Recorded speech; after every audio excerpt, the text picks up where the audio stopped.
বিজ্ঞ আইনজীবী ভাই বোনেরা, আপনারা যারা এবার হাইকোর্ট পারমিশন রিটেন এক্সামে অংশগ্রহণ করবেন, আপনারা হয়তো ভাবছেন যে আপনারা রিটেন পারমিশন এক্সামে অংশগ্রহণ করতে পারবেন কিনা, বা সেক্ষেত্রে আপনাদের কি কি যোগ্যতা বা আপনাদের প্র্যাকটিস বা আপনাদের পিপিএস প্রয়োজন। তো সে বিষয়ে আমি কিছু কথা বলবো। প্রথমত হচ্ছে যাদের এলএলএম করা আছে, যে সকল বিজ্ঞ আইনজীবী ভাই বোনেরা এলএলএম কমপ্লিট করে অ্যাডভোকেট হয়েছেন এবং আপনারা পিউপিএস দিয়েছেন, এবং সেক্ষেত্রে আপনাদের পিউপিএস যে কন্ট্রাক্ট সিনিয়রের সাথে আছে সেটা যদি 1 বছর কমপ্লিট হয়, তাহলে আপনারা পরবর্তী যে পরীক্ষা সেটাতে অংশগ্রহণ করতে পারবেন, ফর্ম ফিল আপ করতে পারবেন।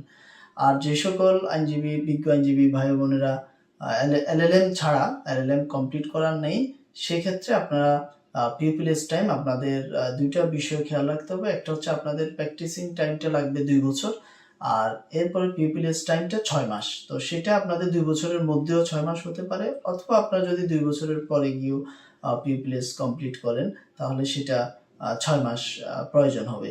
আর এলএলএম কমপ্লিট করা যে সকল বিজ্ঞ আইনজীবী বন্ধুগণ, আপনারা হয়তো দেখা যাচ্ছে আপনার প্র্যাকটিসের 2 বছর পরে গিয়ে বা একটা সময় আপনারা পরীক্ষা অংশগ্রহণ করছেন, সেই ক্ষেত্রে আপনাদের পিপিএস টাইমটা লাগবে 6 মাস।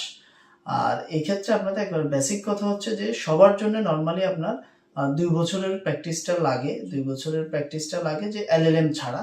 আর যারা এলএলএম করা থাকে তারা শুধুমাত্র একটা পিপিএস পায়, সেটা হচ্ছে যে 1 বছরের পিপিএস টাইমটা তারা কমপ্লিট করলে তারা আপনার 2 বছর অপেক্ষা না করে পরীক্ষা অংশগ্রহণ করতে পারে। আর ফর্ম ফিল আপের ক্ষেত্রে আপনারা অবশ্যই জেনেছেন যে 1 ফেব্রুয়ারি থেকে 1 মার্চ পর্যন্ত ফর্ম ফিল আপ চলবে, এবং সেক্ষেত্রে আপনাদের যে আনুষঙ্গিক খরচ বা ফর্ম ফিল আপের ফি মিলে আপনাদের প্রায় 13,000 টাকার মতো